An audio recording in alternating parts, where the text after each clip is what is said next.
غوث پاک رضی اللہ تعالیٰ آپ فرماتے ہیں کہ میں چھوٹا سا تھا، والد انتقال کر گئے، والدہ تھی میری اور ہم دو بھائی تھے۔ فرماتے ہیں بچے کھیلنے کے لیے نکلے تو میں بھی ان کے پیچھے کھیلنے نکل گیا۔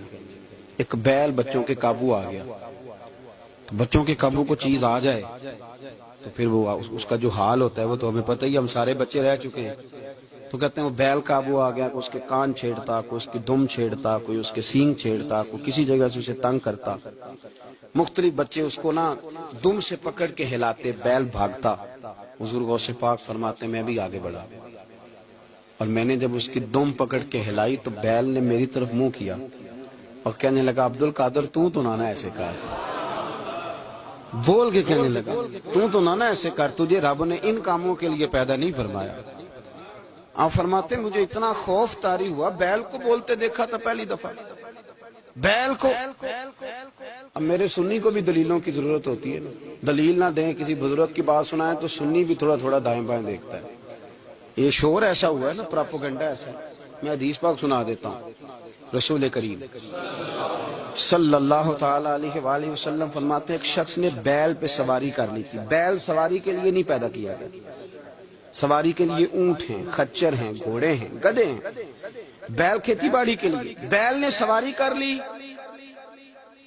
اس شخص نے جب بیل پہ سواری کی تو بیل پیچھے مڑ کے دیکھنے لگا اور کہنے لگا یار تو بڑا بیوقوف ہے۔ بول کے بیل حضور کے زمانے میں کہنے لگا مجھے اللہ نے سواری کے لیے نہیں پیدا کیا، میرے سے وہ کام لے جس لیے میں پیدا کیا گیا ہوں۔ تو بندہ ڈر گیا، کہنے لگا بڑی حیرانگی والی بات نہیں کہ بیل بولتا ہے۔ تو بیل پھر بول پڑا، کہنے لگا اس سے بھی زیادہ حیرانگی والی بات ہے۔ اس نے کہا وہ کیا؟ کہنے لگے مدینے میں نبی پاک آ گئے ہیں اور تو نے ابھی تک کلمہ ہی نہیں پڑھا، یہ اس سے بھی زیادہ حیرانگی والی بات ہے۔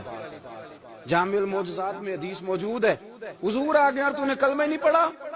وہ شخص کہتا ہے میں سر پٹ دوڑا، جب آ کے سامنے کھڑا ہوا تو حضور مسکرائے، فرمایا آجا پڑھ لے کلمہ، مجھے پتا ہے تجھے کس نے بھیجا ہے۔ تو بھائی اللہ چاہے تو بیل بول، چلیں ٹھیک۔ اب آپ تھوڑے سے راضی ہوئے ہیں بات سمجھ، اللہ آپ کو جزائے خیر عطا فرمائے۔ اللہ والوں کی باتیں مان لیا کریں۔ میں بڑی ذمہ داری سے کہتا ہوں رب کریم کے کوئی بندوں کی بات کتاب و سنت کے خلاف نہیں ہوتی، وہی تو کتاب و سنت آگے پہنچانے والے ہوتے۔ تو حضور غوث پاک فرماتے ہیں میں وہ ڈر کے گھر آیا، جب گھر پہنچا تو میرے کانوں میں آواز آ رہی تھی لبیک اللہم لبیک لبیک لا شریک لک لبیک۔ فرماتے میں چھت پہ چڑھا اور میں نے جیلان میں اپنی چھت پہ کھڑے ہو کے دیکھا، تم حج کے دن تھے، میری سیدھی نظر میدان عرفات پہ گئی۔ لوگ میدان عرفات میں بیٹھ کے لبیک لبیک پڑھ رہے تھے۔ پہلے میں وہاں سے ڈر کے آیا، پھر چھت سے ڈر کے نیچے اترا، ماں کو ساری بات بتائی تو کہتی میری ماں کہنے لگی بیٹے جب تو پیدا ہونے والا تھا تو مجھے بڑی بشارتیں ملتی۔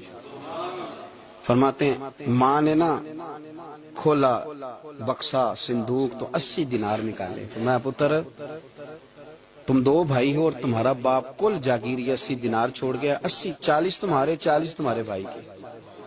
فرمایا بیٹا ایک بات کا خیال رکھنا، میں اور تمہارا باپ کوئی نہیں، بھائی چھوٹا ہے، میں پیچھے نہیں آ سکتا، یہ 40 دینار لے جا اور جا بغداد چلا جا، جا کے تعلیم حاصل کر، بیٹے میں پہنچ نہیں سکتی، خیال رکھنا۔ غوث پاک فرماتے ہیں 12 سال میں نے تعلیم حاصل کی یارو، میں نے پتے بھی کھائے اور خود آپ کا فرمان موجود ہے۔ فرماتے ہیں ایسی سختیاں بھی دیکھیں، ایسی سختیاں بھی دیکھیں کہ پتھروں اور پہاڑوں پہ گزرتی تو شاید پگھل جاتے، لیکن میں نے اپنے نبی کا دین پڑھا۔